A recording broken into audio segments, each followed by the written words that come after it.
Mike has bad knees with a 5 says, this can't be real. I heard that you had quit YouTube. Yeah, wasn't that interesting? So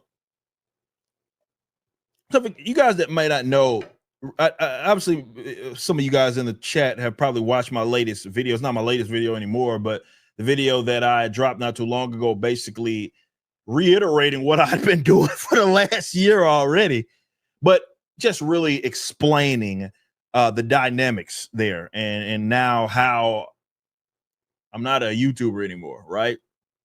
And what my approach is going to be as far as my channel is concerned. It's nothing that I had been doing differently, right?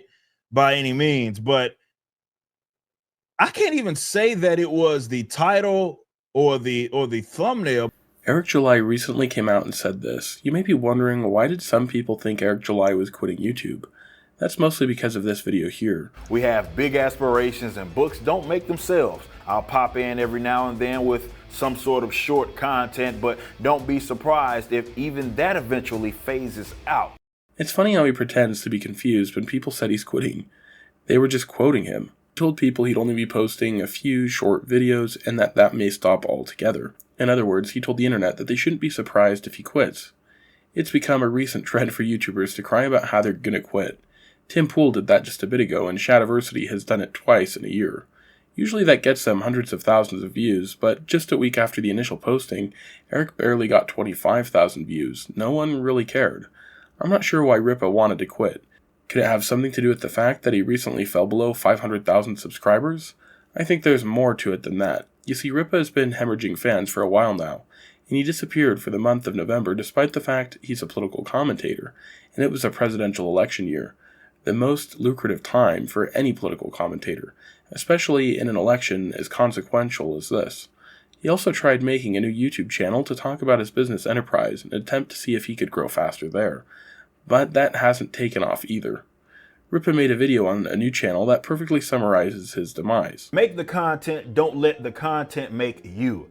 Let me explain this advice that I believe applies universally. It is very easy to get trapped into only thinking about the short term. With social media and its algorithms, you'll see that people tend to gravitate towards what's the in thing and what's trendy. For views and streams for the short term, that instant gratification can be tempting. But what can happen is that you end up having to commit to content that you're not actually interested in creating.